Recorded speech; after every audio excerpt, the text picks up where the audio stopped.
Alright, ever since I graduated and started working a real job, I just don't have time to stream League of Legends anymore, as you can see from my inactivity on this channel.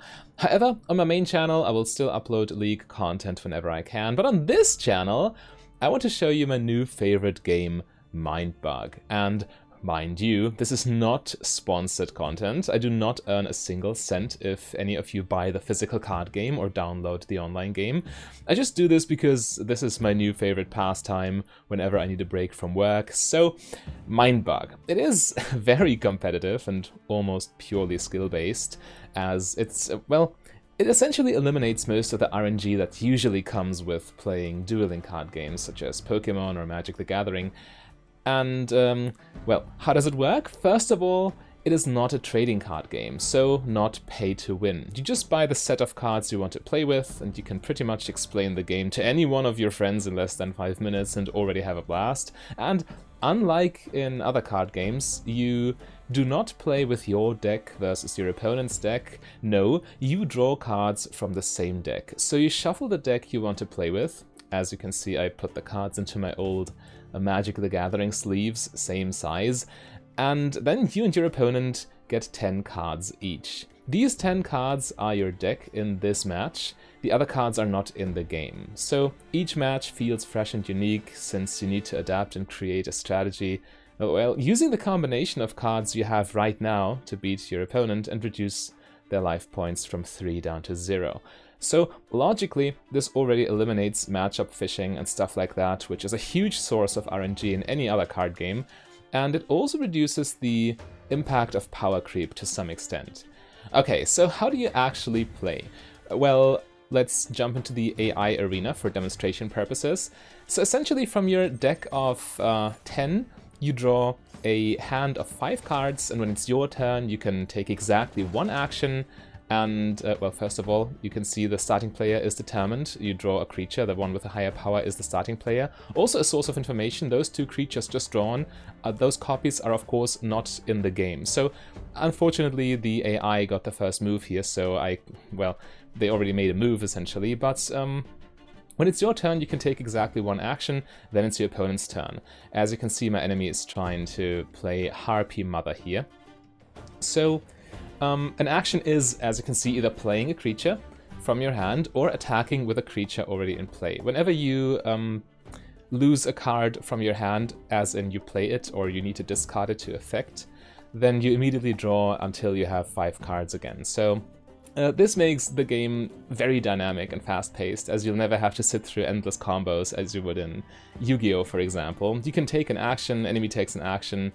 Very simple. Literally all of my non-gaming friends understood this game, no problem, and had fun playing as well. So you might think now that that we have a game that is still entirely luck-based, since if you just happen to have the better deck of 10, so the 10 cards that are your deck for this match, if you just happen to have better cards by pure chance, you just win by playing one after the other and by attacking whenever favorable, right?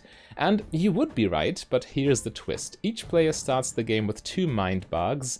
They are represented by these coins on the left side here, in the digital card game at least. In the physical card game, you have 2 Mindbug cards next to your deck that you then discard when you use them. And these Mindbugs allow you to directly interact with your opponent, as we can see right here. Harpy Mother is not yet in play. I can choose to use a Mindbug or not use a Mindbug to then take control. So whenever a player wants to play a creature, you can, well, choose to consume 1 Mindbug, and you then steal the creature essentially. The creature is treated as if you played it, so you control it, you can attack with it. It goes to your graveyard when it's defeated, and you activate the enter the battlefield abilities it might have, and so on and so forth. Using a Mindbug, however, is also considered an action, so if I did this, it would be my opponent's turn again. So yeah, let's just have this game versus the AI as an example, so you can see all the mechanics in action. And afterwards, I will then challenge my friend Martin, so we can fight an actual thinking human, while still having this core set, this first contact core set of cards. with which I'm quite familiar, which I want to show you. You can also, this is the thing, this game is free to play. You can play on the ranked ladder and in Colosseum matches, which are event matches with special twists, essentially. Or the ranked ladder, well, it always rotates. I think every couple months it has a new deck, so it stays fresh. So the information is key in this game. You need to know which cards are possible to draw. So, for example, evaluating Harpy Mother, whether to steal or not. I mean, this board state, it doesn't make sense to even think about stealing it, I would say. But if there are good targets for this card, it can be a top-tier threat. But if it's a very, well, beefy meta with lots of high-power creatures such as Snail Hydra, then it's really not that worth of a Mindbugs. But it really depends on context always. Anyway, let's just go through this game. So my opponent wants to play Harpy Mother. I don't really see a reason why we should take this if we have a look at the hand. As you can see, there are keywords as well. So combat works similar to Magic the Gathering. You will see in a second. So I don't want this, so I click no Mindbug. And now it's my turn. They had their turn. They performed an action playing Harpy Mother. Now I need to perform an action. So what I could do here is... so this is the thing. You'd never want to play anything that would lose you the game outright if your opponent just took it. So... for example, if I want to play Snail Hydra. Snail Hydra looks nice. It has 9 power, so in combat, when you declare an attack for your action, your opponent can choose. They either block with exactly 1 creature, or they don't. If they don't, they lose 1 life. If they do block, then the creatures fight each other, and combat works, the creature with the bigger number wins. So, very, very simple in that regard, which also makes it super easy to explain to your friends. So, Snail Hydra would be nice if we get it on board. I mean, if we play this, the enemy essentially has to Mindbug, because if they don't, they can play another creature, but then, as you can see, the effect, if you control fewer creatures than the opponent, defeat a creature whenever you declare an attack with this. So this immediately eats a bigger board. If they steal it, though, what can we do? We could defeat it then with Shark Dog or whatever we draw. I think it would be fine. By the way, this AI, it is much, much stronger than any person I've ever played, if I'm honest. At least with the base set here. And I'm not sure if it cheats. I mean, it's a computer. It could look at my hand, it could look at all the cards in the deck. I don't know. Obviously, this is just a conspiracy theory of mine, but sometimes I have the impression it's just a little too good. But on the other hand, it can also just calculate probabilities with perfect accuracy. So what could be in the deck even without cheating. And sometimes it just does very nonsensical moves. Anyway, we have Snail Hydra as our only really viable play. So we'll just do it. Every other creature is smaller than the Harpy Mother. Okay, this is nasty. Brainfly. So this is a very good way of playing the creature. So if they get huge value by playing Brainfly, they immediately steal Snail Hydra. And if I take Brainfly, I just get a 4-power creature with no effect, because they don't have a target for it. However, if I allow this to happen, I'm so far behind on board that I don't think I can realistically come back. So they made a very good move here, or I played into that board quite well, or quite badly, or either, however you want to put it. So this Brainfly, you could, I mean, maybe I even have to. If I don't Mindbug this, how do I beat this even? Snail Hydra keeps attacking. It's a tough call, really. So I could use a Mindbug, but then I'm down 1 Mindbug, and all I get is a 4-powered creature, which also hinders my Snail Hydra.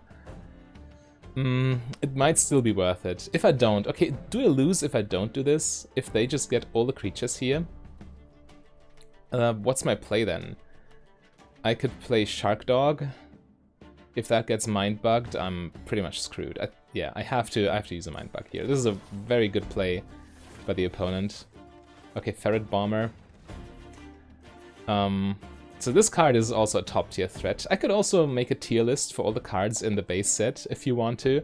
Also the base set, by the way, way more RNG dependent than the current ranked ladder, because the difference between a top-tier card in the base set, such as Ferret Bomber, and a low tier card, such as Turbo Bug, is so huge that it actually makes a difference. If the enemy just draws both Ferret Bombers for their deck and you get Turbo Bug and the Mermaid and whatnot and all the bad cards, then of course you are at a huge disadvantage. So the smaller the power difference between top tier and bottom tier cards in a deck, the less RNG dependent, of course. But yeah, now we're getting a little bit screwed. Brainfly into Ferret Bomber. If we Mindbug this, we're essentially shields down.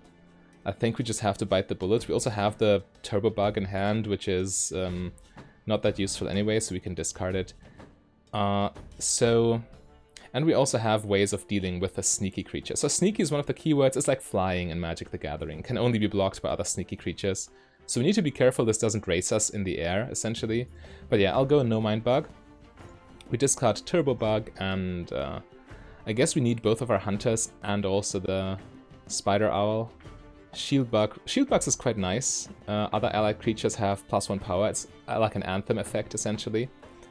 But it will be our discard fodder here. So this play effect, enter the battlefield, is, well, in Magic the Gathering, and of course we have Mysterious Mermaid, one of the other bottom tier cards. So if I attack with Snail Hydra, do I lose this race? I think I do, because they have a blocker.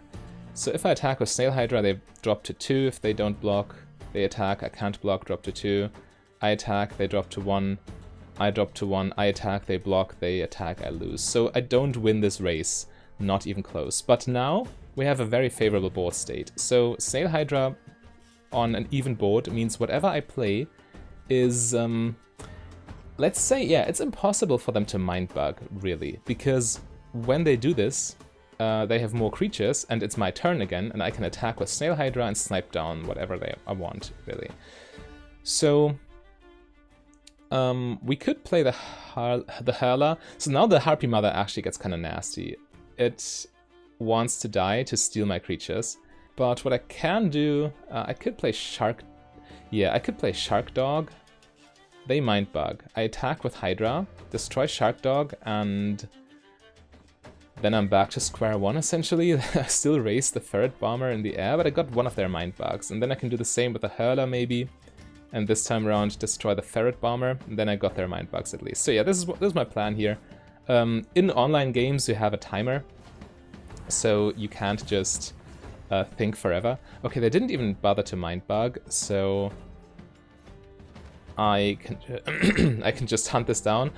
I haven't explained Hunter. So Hunter can essentially, it's another keyword. You can force an enemy to block, and yeah, now they need to do something about it. So they can't really do much because, yes, they can block. They can attack, so I need to block. But I have multiple options here. I could block with my Snail Hydra. They get both of these. Then they have more creatures, and the Hydra triggers when it attacks. So this is probably the easiest way of doing it. Yeah, I will do this. They can also choose to only take one creature, I think. Oh yeah, this was a misplay. Okay, they didn't. Yeah, this is take control of up to 2 creatures. If this was an actual human, I guess the AI is just coded to take both. But if this was an actual human, they only take Shark Dog, and then I'm screwed, right? Because Shark Dog just eats my Snail Hydra. But they made a mistake. They're just a not max power AI after all, so the more you play against the AI, the better it gets. Yeah, so now my attack is pretty easy. Snail Hydra attacks. The attack effect triggers because, as you can see, it reads, if you control fewer creatures than your opponent, defeat a creature. So I defeat the Shark Dog, and now we move to the actual combat phase. They can choose to block or not. They choose to block, so the 9-power creature just eats the 4-power creature. And then, okay, this is nasty. This is really nasty. So Compost Dragon has an enter the battlefield, a play effect, which allows them to replay a card from the discard pile. They got Ferret Bomber, a top tier threat, which just gives you +2 in card advantage, and is flying or sneaky. Or they can just steal my Hydra again if I allow this. So I essentially have to Mindbug this, as much as it sucks to lose the other Mindbug here. But I don't really see an alternative. On the other hand, we have quite a decent board. We also get value from Compost Dragon. So I think if I allow this to happen, I outright lose. So I have to use Mindbug here. Yeah, we drew very poorly. We had Turbo Bug and Mermaid, which are dead cards in most cases. Alright. Kangasaurus play. Defeat all enemy creatures with power 4 or less. Also a huge blowouts for us. But not the end of the world. We can just attack with Snail Hydra. We have the bigger board right now. And this is the thing. If you are too careful with using your Mindbugs, you might get behind on board. And okay, now we just... Yeah, this is just unfair. They have all the perfect answers, all the right cards. I don't think we can beat this AI in this match here. Yeah. I mean... defeating my point. Yeah, we just got screwed by RNG. It's still a card game after all. We can't deny this. This is also not scripted, as you see. I just explained the game and jumped into a match to show you what happens. So I guess we just lose this. We are terribly far behind. We still have to go through 2 Mindbugs of theirs. Yeah, I guess that's just game over. But we can try to fight our way back, maybe with Explosive Toad. So when this gets defeated, we can defeat a creature, but I mean... yeah, let's just play it out, see what happens. Okay, they just take, which is bad news. Alright, so I guess... What do we want to do, even? We need a blocker for the Toad, that's for sure. Because it's gonna attack. Frenzy means you can attack twice per turn, not just once, so this Toad can attack 2 times. So it's only refers to the creature that has the keyword. So Frenzy doesn't mean all the others can attack twice, only the creature that has Frenzy. Tough means the creature needs to be defeated twice, as you saw when the Kangasaurus entered. It defeated Shield Bugs, but it only lost Tough because, well, it has protection. Now it can be easily defeated though. So they also have another Mindbug. Whatever I play might just get taken. If I play Mermaid, they just attack with Hydra because it's biggest power. Yeah, this is giga over. But I guess I have to play Mermaid here. Okay, we get back to 3. Alright, and they have this thing. So yeah, they had all the best cards and we have nothing. So I guess we just lose here. This happens. But I have lost against this AI a disproportionate amount of times. I'm still on the fence. The AI cheats conspiracy theory. So we can. There's pretty much nothing we can do here. We have one creature that could block this. This gets hunted down by. No, it doesn't even. It has 4 power. But it gets Mindbugged, so it doesn't make a difference. Let's try and play this. Gets taken. Yeah, okay. And now they have another hunter. Yeah, it's just impossible. So we just lose this game, but we now play against an actual human, so we know we're not getting cheated on, right?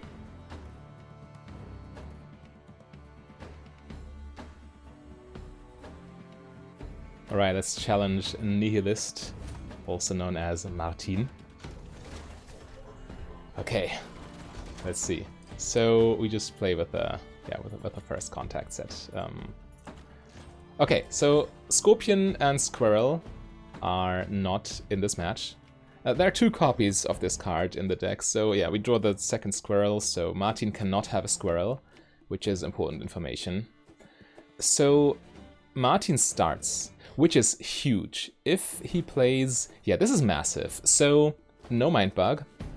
Because what I can do now... This is a creature that cannot attack past Snail Hydra. I love this card, by the way. My second favorite card, only second because Rhino Turtle exists. I love this dude.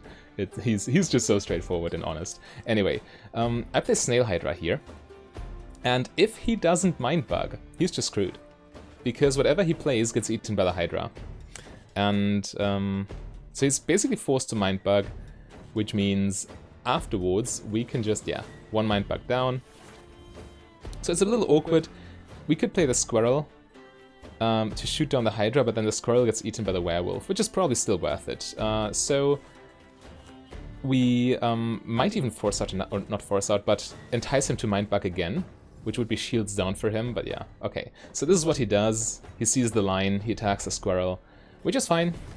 We could play Grave Robber, honestly, because if he Mindbugs this, all he gets is a Squirrel with no effect, and we can shoot it down anyway with this dude here, right? Defeat all enemy creatures with power 4 or less. Whereas if he lets this through, we just get our Snail Hydra back, so big value play.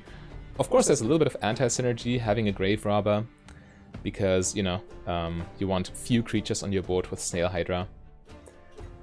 Could also just play Rhino Turtle, keep it simple. But whenever you have a play that's hard to punish, you kind of want to go for it, right? So if he Mindbugs, his shield's down.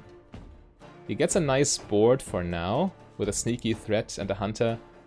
But we just shoot them down with the Rex, and then we're at commanding position, really. Yeah, he's thinking about this, and he takes the bait. Yeah, he gets the Squirrel for not much value. It's just a 3 power body with evasion, but now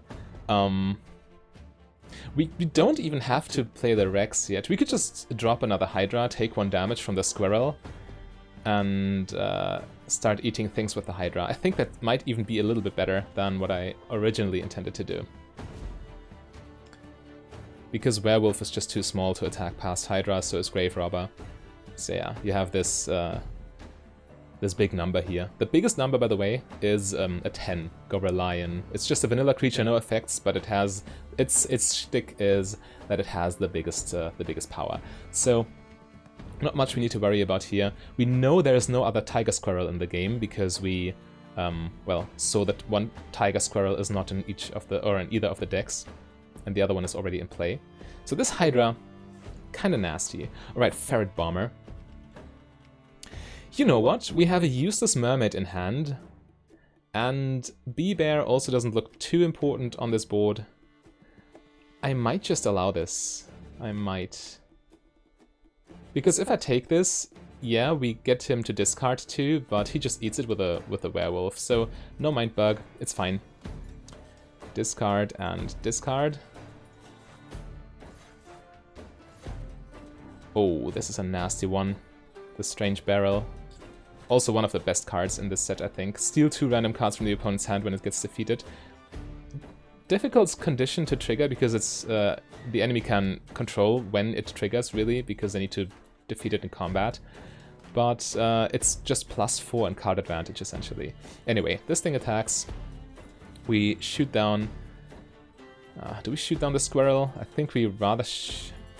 Shooting down the Squirrel is... it's necessary anyway. We shoot it down. So this opens him up for Compost Dragon, which is like Grave Robber but with your own graveyard. So he could revive the Squirrel, kill the Hydra. But anyway, we need to deal with these threats. No reason to play out the Kangasaurus yet, because we want to see what he commits to the board. And right now we're winning on board, so... Oh yeah, this is exactly what I was afraid of, so...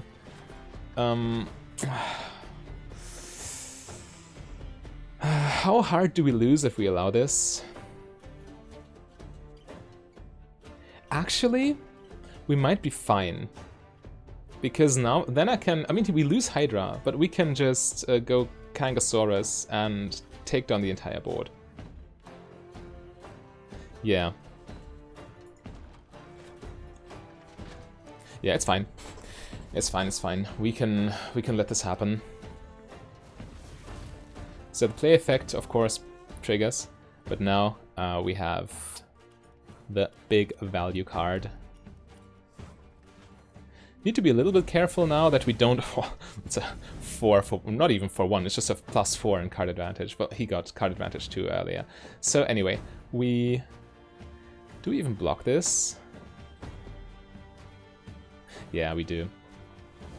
Because now we just play Strange Barrel, and then he's in a really bad spot. We still have 2 Mindbugs, only 3 cards in hand, no cards in deck. But these cards and the two Mindbugs also are +2 in card advantage each, because you steal a card, you get a card, the enemy loses a card. So we need to keep that in mind. We need to be careful with what we Mindbug. He still has 7 cards to play with, not accounting for the barrel. If he triggers the barrel, he probably just loses.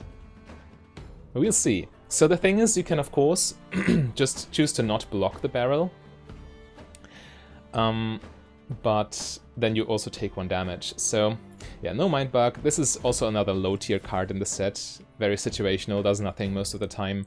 7 is a really awkward combat value. Yeah, Rhino Turtle protects us from this thing. And then we can start attacking with or we can even start attacking with a turtle, really.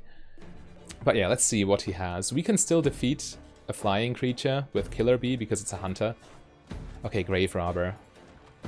Yeah, say no more. We definitely cannot allow him to have this. No, no, no. Use Mindbug. So yeah, this is one of our Mindbugs here.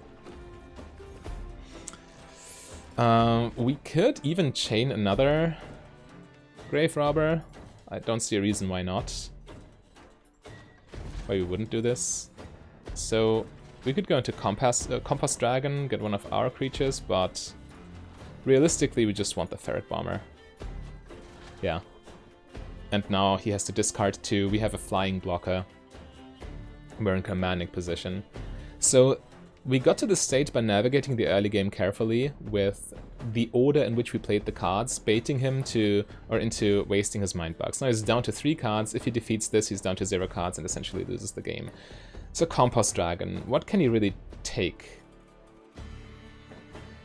Is there really a threat we need to worry about? Well, Compass Dragon deals with Ferret Bomber to some degree, because it's a hunter with more power. He could get the Axolotl, but does he get anything big? Snail Hydra, Tiger Squirrel. Honestly, well, this barrel probably won't trigger. We can let him have it. If we take it, we don't get too much value, and we can respond quite flexibly with anything, really. Yeah, he can have it. It's fine. I'm more worried about one of his other 2 cards being Giraffodile or something crazy. I could just attack with Ferret Bomber to get him down to 2, but maybe there's more value in just attacking twice with Turtle. Okay, Snail Hydra.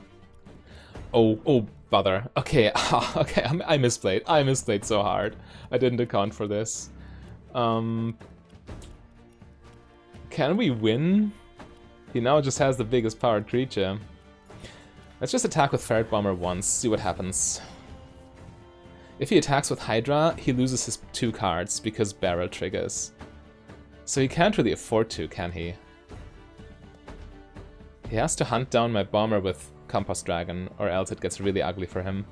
Yeah, the second he takes 1 more damage, he just loses to Killer Bee, because the play effect snipes down 1 HP. So we might still have it. I panicked. I panicked a little bit after not seeing the Snail Hydra in his graveyard. But I think we still got all angles covered. I really think so. Yeah, he's also thinking about this. Because he also sees the problem. If he attacks with Hydra, he can shoot down the bomber, but then he triggers barrel, because I just block with barrel, right? If he attacks with Compass Dragon, that's fine, but then I attack with barrel and he has to block it. He doesn't know I have Killer Bee, but he knows double Killer Bee is in the deck. So he knows it's a possibility. Yeah, this set, honestly, power creep is at its peak with just the base set, in my opinion. There's so many powerful cards.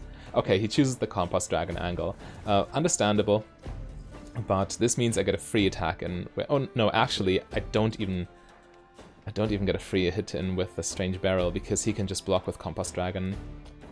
I'll still do it, of course, because I got no other play. I need to hope he lets his guard down and dies to Killer Bee. Oh, okay. Okay, he didn't see it. Now now we just win. He's not dead on board because he doesn't see our hand, but this is over. Yeah. No Mindbug, and no reason to you know, slow roll this. We just play Killer Bee and win the game. Ah, nice. Alright. Actual humans, you can outplay them. An AI that might or might not know what's in your hand or in your deck. A little bit more difficult. Anyway, enough with the conspiracy theories. I probably just got unlucky with the first game I showed today, and there's not much more to it. But I just like to complain, as you probably know. So yeah, I plan on uploading Mindbug. If you want to play this game yourself, you can download it. It's on. You can play it on your phone. You can play it on the PC. Up to you. You saw how simple yet elegant and deep this game can be. Simple, it's so easy to learn, hard to master, really. Anyway, I hope you join me next time again. Lots of stuff planned whenever I have time. And yeah, have a nice day.